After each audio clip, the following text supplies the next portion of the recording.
अब हम सवाल नंबर 2 की बात करते हैं। एक्सरसाइज 5.1 का 8 का सॉरी एक्सरसाइज 5.8 का सवाल नंबर 2 है, जिसमें सवाल 1, 2 और 3 दिए हुए हैं। तो सवाल 1 और 2 एक ही टाइप का है, केवल इसके अंतराल बदले हुए हैं। यहाँ f(x) = महत्तम पूर्णांक फलन दिया गया है और इसके अलग अलग इंटरवल्स दिए हैं। पहला इंटरवल्स x बिलोंग्स टू 5, 9 है। दूसरा इंटरवल्स जो है x बिलोंग्स टू +-2 दिया हुआ है। तो इसमें कह रहा है कि रोले के प्रमेय लागू होते हैं या नहीं, इसकी जांच करनी है।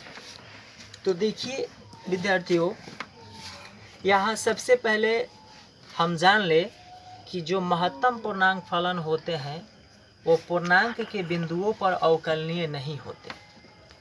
और जैसा कि आप रोले के सिद्धांत में पढ़े हैं, उसके शर्त में पढ़े हैं कि फलन संतत होना चाहिए, अवकलनीय होना चाहिए, उसके बाद fa और fb का मान बराबर होना चाहिए, तब इन दोनों के मध्य में एक बिंदु c इस प्रकार होगा कि f' बराबर 0 का रेट आना चाहिए। लेकिन यहाँ पहले ही अवकलनीय नहीं है, एक स्टेप नहीं आ रहा है।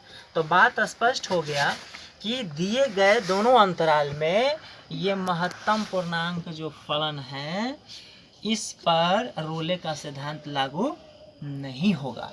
चलिए अब सवाल नंबर 2 के तीसरे नंबर हिसाब की बात करते हैं। तो यहाँ f(x) = x² - 1 दिया हुआ है, जो एक बहुपद फलन है। ठीक है, तो जब यह फलन बहुपद है तो संतत और अवकलनीय होंगे, अर्थात यह बंद अंतराल में संतत होगा और खुले अंतराल में अवकलनीय होगा। लेकिन जब fa और fb का मान निकालेंगे तो इन दोनों हालात में इसके मान बराबर नहीं आ रहे हैं। इसलिए स्पष्ट हो रहा है कि f(x) पर रोले का सिद्धांत लागू नहीं होता है।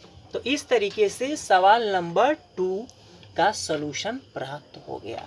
अब चलिए सवाल नंबर 3 की बात करते हैं।